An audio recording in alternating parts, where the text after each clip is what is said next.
Okay, so I'm going to be continuing the theme of my first presentation today, and I think perhaps all of you were there. So the topic is extremism, and this is a concept that is heavily contested.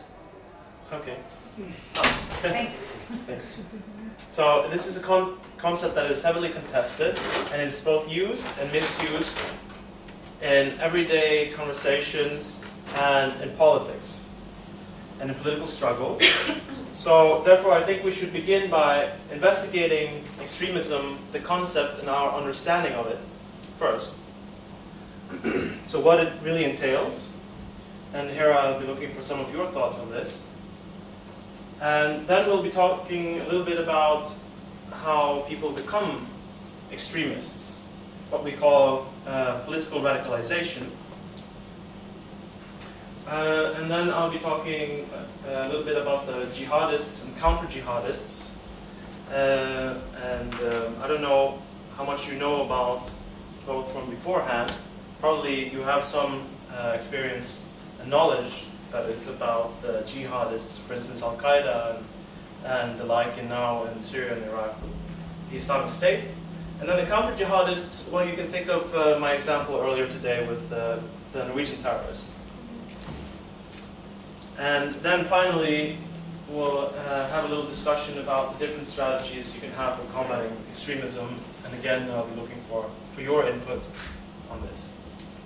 So what is extremism? Now I'm going to present you with two different conceptualizations, two different understandings. But first, anybody here have any preconception about, so what is extremism to you? What do you think when I say the word extremism? Let's say violence, acting against democracy. Violence, acting against democracy. Okay, very good. Anybody else? Radical standpoint in some situation. A radical standpoint. So something that's far away from what most people think. No. No. No other option. No other option. Okay. Maybe if you are not open to any kind of discussion with anyone who has different opinion. So you're not open to anybody else's views. And that's sort of extremism. Yeah. So, and all of you touched upon the definitions, one of the definitions, and the main one that I'm going to be using. So you have two kinds in the world of academia. You have two understandings of extremism, and I think this also transposes itself to everyday situations in politics. So one is the relative extremism, the other is absolute extremism. And the way we understand this is also important for our conceptualization of why we should be worried about it. So what it is defines what we will do and how we will approach it, of course. I was thinking, that's a good point. I was thinking more about groups here. So collective identities and groups. So who are the targets for extremism that you know of? Immigrants. Immigrants, okay. Ethnical minorities, religious minorities. Any other examples, specifically? Our crisis.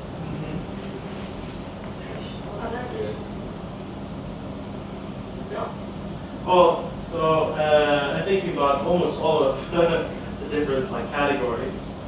So you can have extremism where the target is based on religion, ethnicity, gender, and sexuality.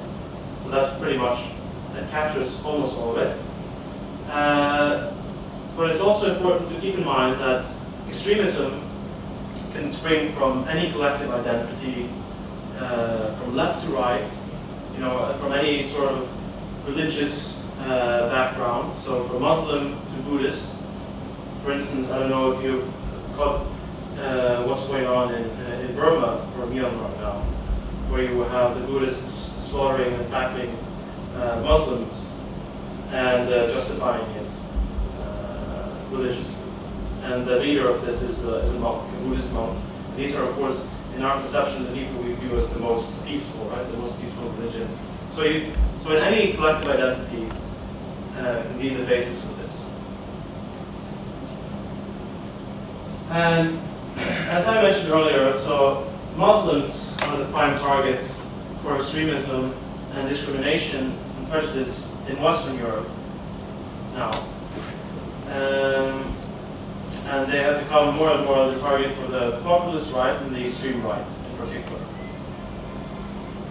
Whereas in Eastern Europe, we know that it's primarily the Roma and the Jewish minority that is still susceptible for discrimination and violence.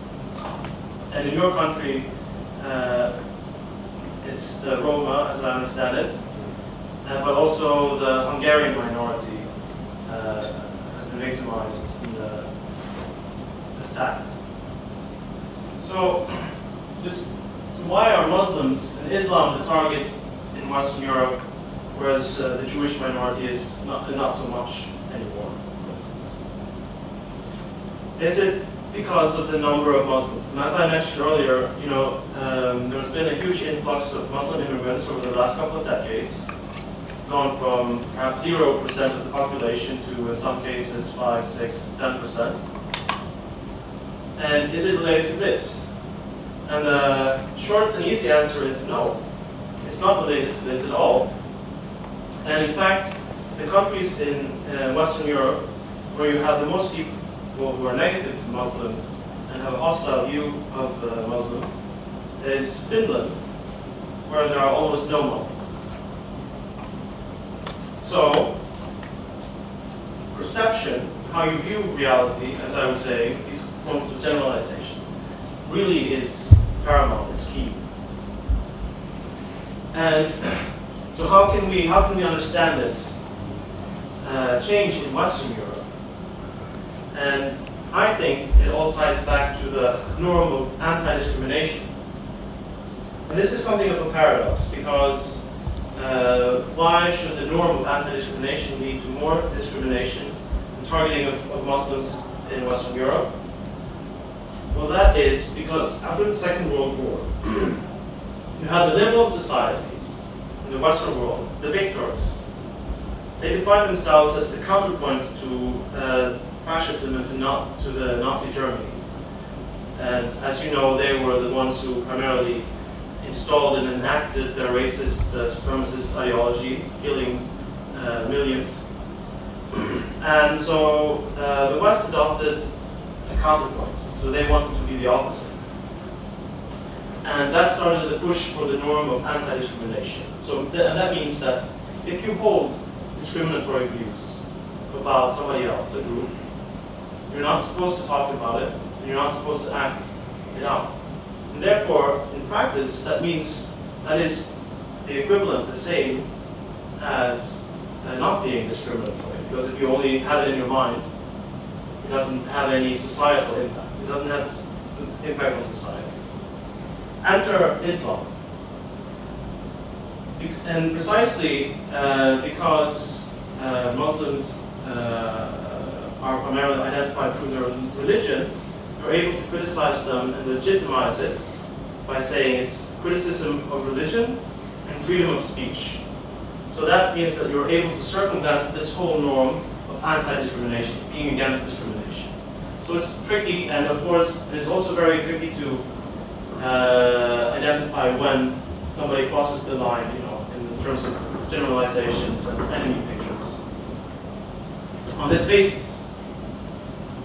And that is why the so-called classical extreme right, has largely disappeared in Western Europe, whereas in Central Europe and Eastern Europe, they're still present and they can still say the same things that they did before and mobilize on the same basis. Whereas in Western Europe, you have to present it in a different wrapping, so to speak.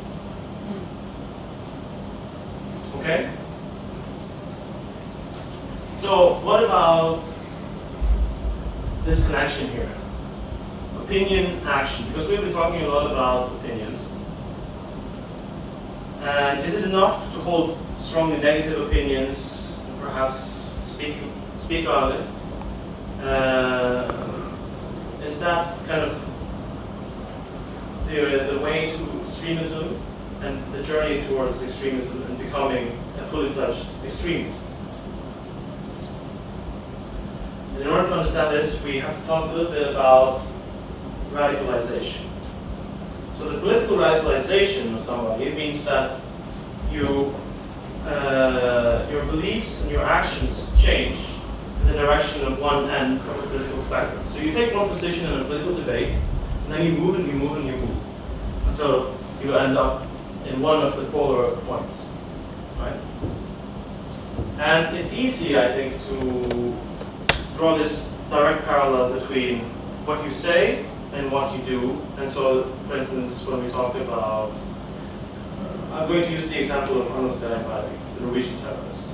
In my own, what I said earlier, it's easy to say that, okay, so what he did this because of the ideas that he had adopted against his views on Islam. But in reality, when we delve into this, it's not, of course, it's not that easy. And there is no one-to-one relationship. And if you believe that, then and you act on that, then I think the end result is often quite negative, so to speak. And you can end up with, in fact, radicalizing more people. So it's important to distinguish between the radicalization of opinion and the radicalization of action. And that's what I'm going to be doing now. And it's also what I'm going to be showing some examples of. So we can think of both the radicalization of opinion and action in the forms of a pyramid. I heard you mention the pyramid when we were making the Louis thing. I'm basing this work on a guy called McCauley and others. So several social psychologists and so forth have been doing a lot of work on this.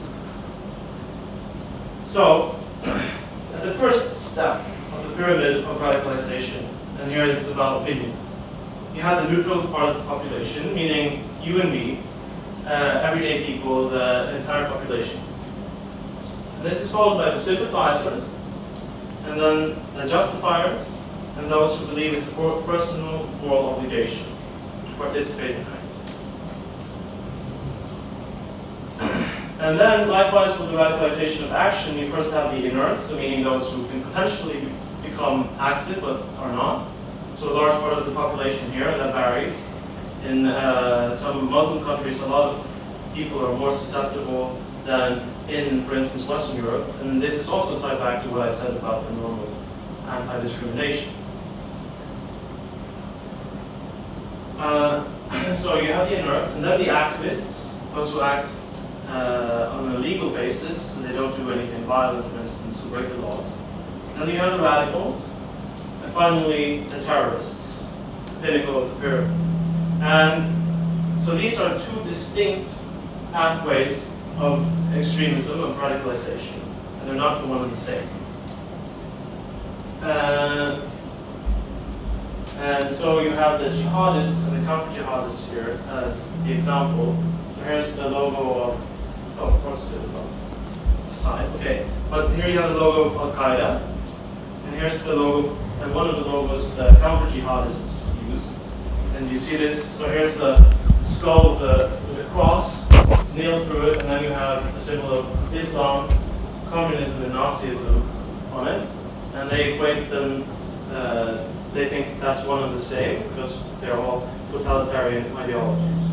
So here's where you see the result of this kind of generalization I was talking about. And the Muslims. So you have the inner enemy and the outer enemy. And finally, you have the psychological narrative. And this is the basic, and here I go back to the basic foundations of extremism, the kind of in-group, out-group divisions. So this is how you brand those who don't buy into your ideas. And here the jihadists argue that they are infidels, so they speak in the religious language. Whereas the counter-jihadists base it on the more or less common European tradition, talking about, you know, the concept of the fifth column in society. So basically, the traitors of society.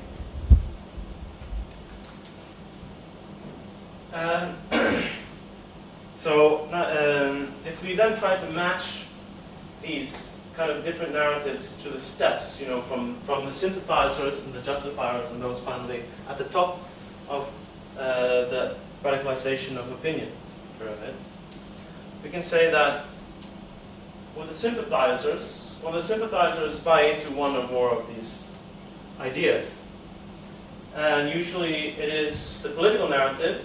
That's the kind of the one that's easiest to sell. And for the jihadists, for those who sympathize, it's that the West is waging war against Islam, whereas the multiculturalists and that the Muslims are destroying Europe story is the one that has a lot of traction with what you could call everyday Western people. And then you have the justifiers. So they combine the religious and moral narrative. So the jihadists argue that they are acting in defense against the West. The West is attacking, and then they use the examples of war, the war in Iraq and Afghanistan, for instance, to build their argument, and that they say that this is morally justified. So when they commit attacks in Europe, they are defending the Muslim world.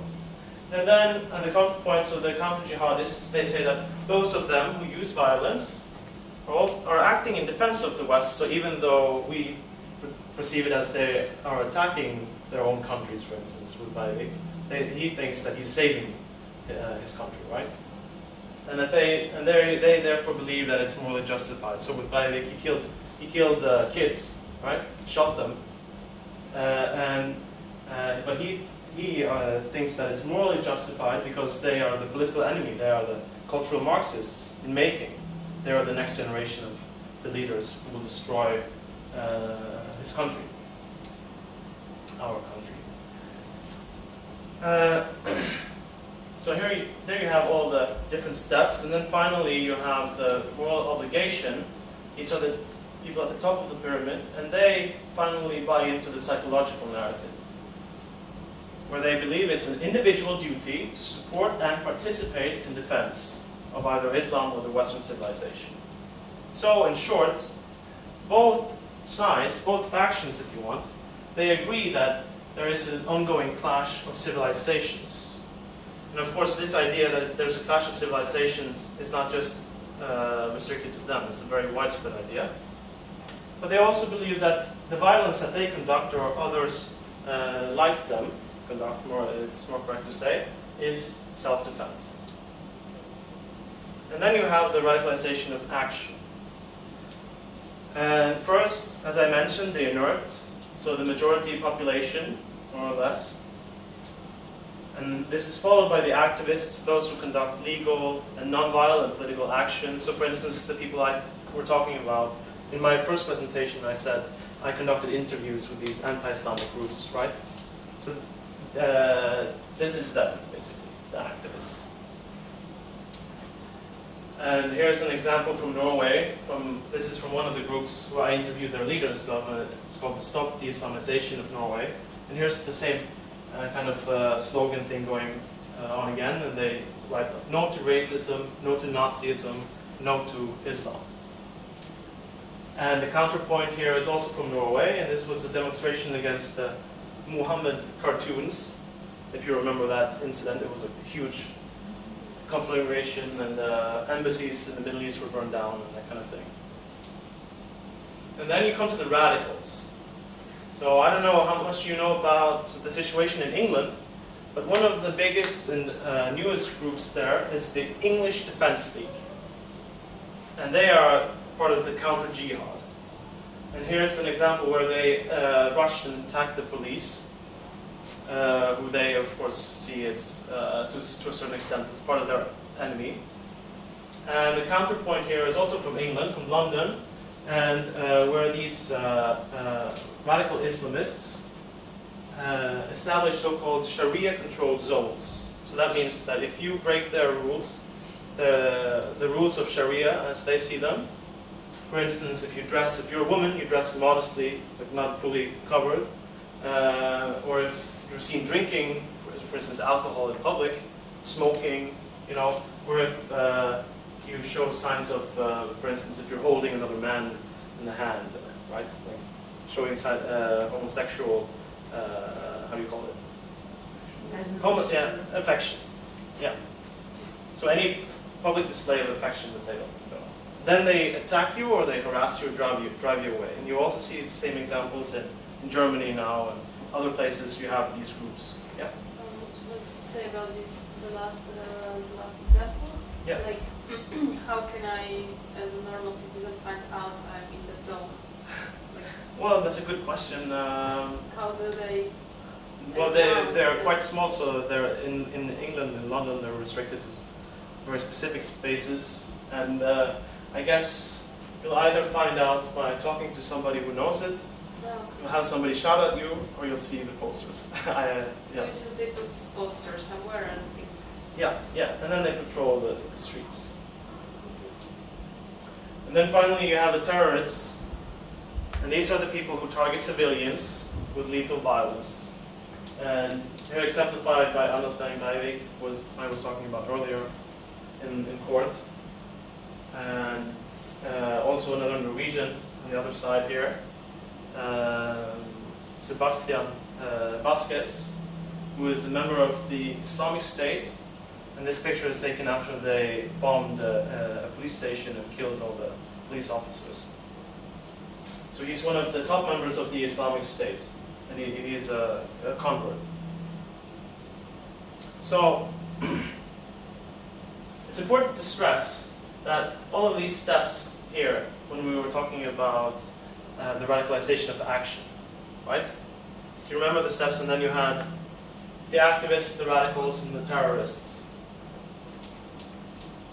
Well, there is no conveyor belt, so to speak, from activism, partaking in a cause and believing in some parts of it, even though much of society will find it despicable. There is no conveyor belt from activism to terrorism. And we know this from many examples.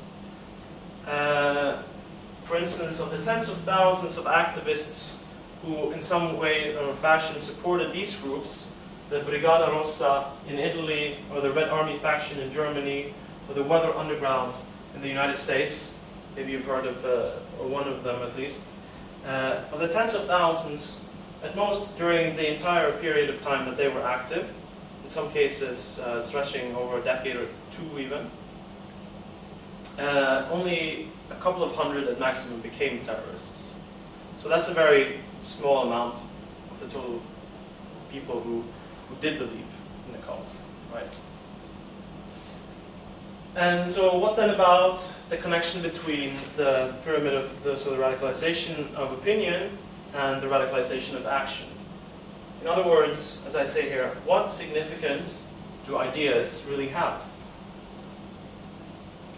So, and to answer that, I'll first have to talk about all the several pathways into becoming a radical and a terrorist.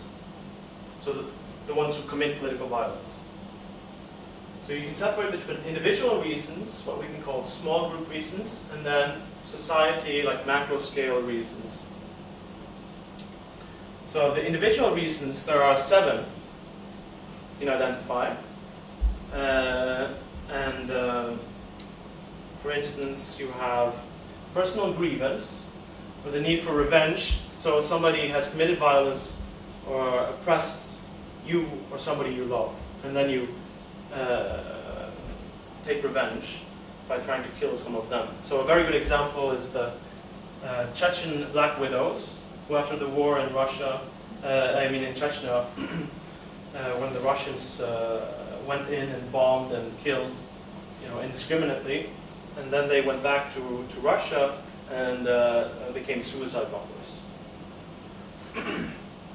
Another one is group identification. So you identify with a group who claim they have a legitimate reason for being aggrieved, for being a victim.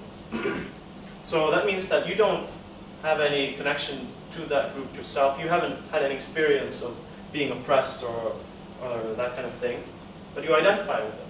And that's the case with Anders Behring Breivik and with, for instance, the Unabomber in the US and several others. So these so-called lone wolves. So they take on the cause of some other bigger group that they don't have any experience with themselves. And then you have, for instance, love, joining a family member or a friend or a partner, and you don't care about the ideology. So you join the group because of them, you want to be with them, you want to support them. And another one is fear. That's very common in so-called failed states. So for instance, if you now look to Syria, if you now look to Iraq, you'll see a lot of people joining these terrorist groups, and they're really growing because it's a sort of like a rational deduction on their part, because it's, as they see it, it's safer with the guys with the guns than to be on the outside. And finally, you have this sense of adventure, so thrill-seeking, money, fame, you know, and that's often the case with young guys. So instead of joining the army or a street gang, you become a terrorist. So there's also that component. And then you have the small group reasons, like, and I'm not going to really delve into this, group polarization and competition, and if you feel under an extreme amount of threat, so your group, that is. And society level reasons, so you have, for instance, hatred, an essentialized form and dehumanized view of the enemy. That, for instance, a very good example of this is what happened in Rwanda in 1994, when in the conflict between the Hutus and Tutsis, some 700,000 people, I think, were killed with knives and machetes within a very short period of time on this basis, where they, on the radio channels, they called the others like cockroaches and that kind of thing all the time, agitating. But it's really important to point out that many of these reasons, in fact, over half of them, are not based on ideology whatsoever. So you don't have to be ideologically convinced, share any of these ideas at all. In fact, so if you look at the individual level reasons, 5 out of 6 of them are not dependent on accepting these ideas whatsoever. So that often means that people adopt the ideology and the beliefs after the fact that they become a member of a violent group, or they commit violence in some kind of way. And then we go over to the final part of my presentation. I'll try to be quick.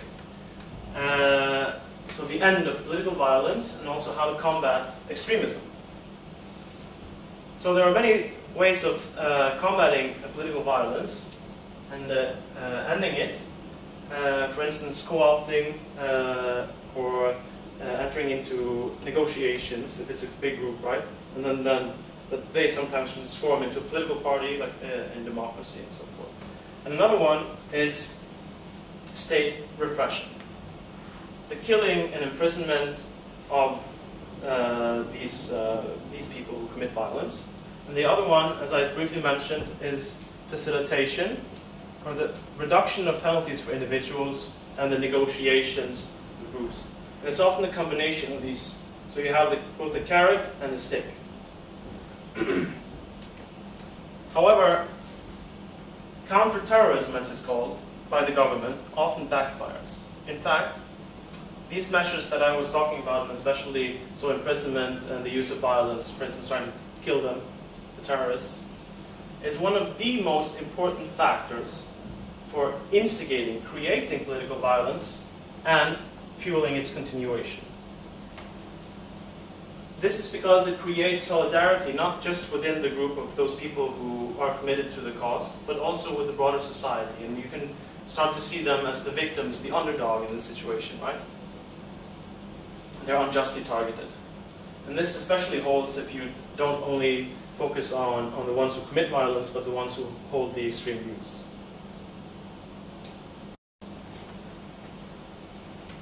And related to this, the state should not focus on what I call the opinion radicals. And this is because these are people who mostly use bravado. They use extreme language. They hold extreme ideas. but they seldom cross over and act on it. And if you target them, if the state targets them, it can be perceived as suppression of the everyday man, like the average person, and again create sympathy in the wider population. And it's also a very inefficient distraction from the ones who actually commit violence. But this is what we see more and more, that you try to target those with the extreme views, right? And so this is where you guys enter. And how many minutes do I have left? I know Few. I know I'm tiring some of you. Like, I haven't let you have anything to say in a while. But your role is basically the combating of the radicalization of opinion. So, and that also means that you should focus on the bottom of the pyramid. And if you remember back to the pyramid, so you have those on the top who are the most dedicated, and then the bottom meaning the majority of the population, and then the people who hold some of the views, but they're not wholly into the cause. Sorry. And why is this? Do you have any ideas? Based on, what are your thoughts on this? So why would I say this? And Are you asking if it's I'm not sure if you understood the okay. question. So why am I saying that it's smart to look away from the people on the top and instead try to focus on and avoid that the people on the bottom half of the pyramid become extremists? Why am I saying that? They're easier to persuade. They're easier to persuade. Boom. Yeah. Did you say persuade or personalize? Persuade. Persuade. Yeah. And so the people at the top, have a strongly ingrained image of who the enemy is. And so if you engage with discussions with them, or something more drastic, you only start to reinforce their views of who the enemy is and that society is out to get them, right? So it's really hard to convert somebody who's very dedicated already, or has been involved in this for a long time. So, and especially if you try to use, and I see this all the time, activists, for instance, try to use moral arguments against their enemies, right? So they engage with them, and then they say, well, you can't do this, you can't say this because of this and that, so it's because it's immoral, it's wrong what you're doing. It doesn't work at all. And it serves to reinforce their beliefs. So basically,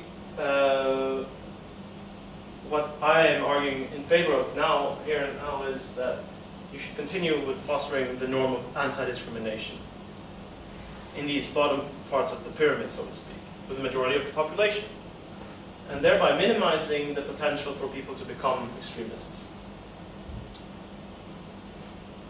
Yeah.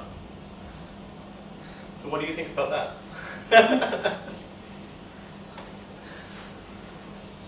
Because I think that it's, yeah, I used the example of the tightrope earlier, right? So I think it's important to keep that in mind. And so normative struggle, of course, it requires that you clearly identify so what's morally justified and what is unjustified. But then it's really easy to go astray and wind up with like a polar form of group thinking as the ones you are supposedly against. And this means that sometimes our first instinct is to combat it or to face it head on, if we dare, or maybe we at least want to. But it might be sound, as I said earlier, to swallow some bitter pills in order to avoid more problems and to create more polarization. And to give the opposition, because that's what often happens, is you give the opposition the position of the underdog.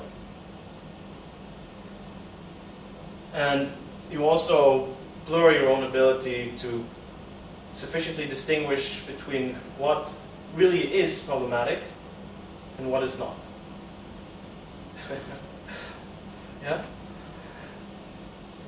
So in short, this requires that you and your co-workers, friends, and so on, really try to refrain from group thinking.